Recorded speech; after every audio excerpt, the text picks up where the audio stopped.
if I remember the show, like they filmed some and then you sort of stopped and were waiting and then boom. We did the pilot and then we waited. Then we did 9 more. So we had the first 10 together. Because it was a pretty lengthy time from the beginning to going on the air. It's true. Right. We shot the original pilot, I think, in September and October, and then we didn't pick up till June with the rest. Yeah. That must be pretty. I mean, and then you go right to the top. So right to the top. How does it feel? Is that where we are? Right to the top. Pretty close. It's great. I mean, it's so great to have the time to tell these stories and to really get deep into the characters and the mythology and just really when Helen came out as one mermaid, I was beside myself. That was brilliant. Great. So it's great. More of that. More to come. There is a lot more to come. Yeah, well, they said you started filming season 2? Yes. So what's going on? So it's 16 episodes. In terms of Helen, she's going to discover that there are others like her, mermaid blood. She's not alone. Spoiler alert. Right. Yeah. She thought she was the only one. Yeah. What kind of tone can you expect? Will it be more dark? Well, I think we're trying to be very consistent with what everyone seemed to love about the first 10, but we love the mixture of the relationship aspect of it and the reality with the darkness. That it feels like a place that's a little bit grounded and real, but also of another world and time and place. So we try to stay there. Okay. And we always tonally talk about Jaws too as an inspiration, which has the darkness, has the character, but there are also moments of levity and fun too. So it just should be like the complete entertainment. Okay.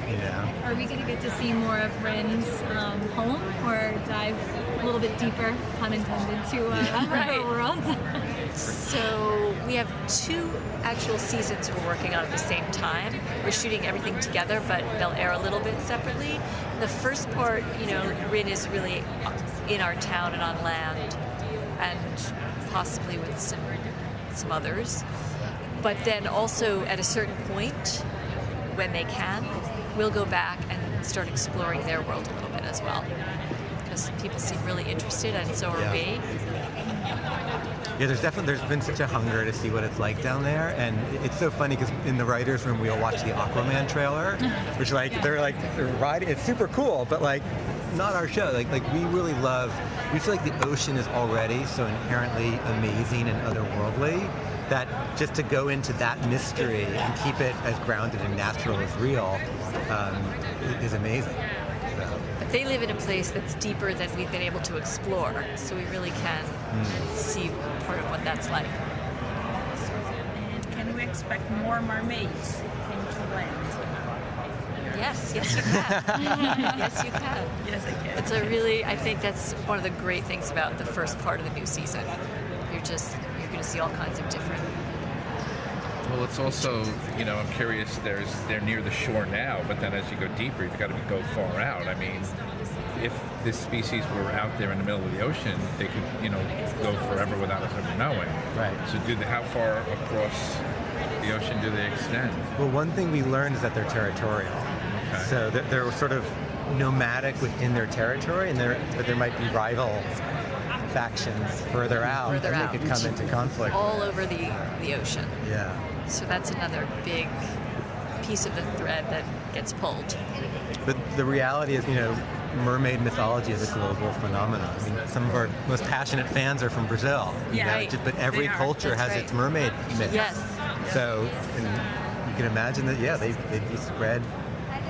Have you maybe taken anything from other mythologies other than, say, what we know here or what we think versus all different cultures? So from all over the world, which is part of the reason we wanted to do that, expand to the global, because everyone has a mermaid mythology all over the world.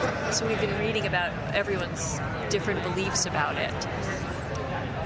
At the end of season 1, the 3 main characters were kind of at a discord. Maddie and Ben and Rin kind of taking a step back. What can you tell us about their dynamics in season 2? They've got some repair work to do, for sure, at the beginning. And Ben has obviously been affected by the Siren song, so he has some work to do on that. But eventually they do come back together. We just love that dynamic of the throuple, we call it, and seeing them together and where that can go. And it feels like a chance to tell a really unconventional relationship story. So that's really exciting to us. We do always try to approach that particular story because Rin doesn't have the same kind of prejudices about relationships. So to tell that the throuple story, we call it, in a totally different way, not like a traditional love triangle or jealousies and things like that, but a completely new idea about three people or three others who care about each other. What about the government? Are they going to be as obnoxious? What about the government? Which government are you talking about being obnoxious? The one We won't go in there. I can't think about the other one right now. Yeah, that becomes a big piece of the story. We have a character who gets implanted in town and sort of represents them, and then we also tell stories beyond that, especially in the back half, where that really does come into play. But once again, a completely new approach, I think, than what we used last year, and also what you've seen in the government, story told that way. We're going to approach it a completely new way. And is the press going to be involved at all? I know there was a phone call made. The press, they're everywhere. Yes. In fact, there are always dangers. Who is going to figure this thing out? Who is going to discover this? So that's part of it as well.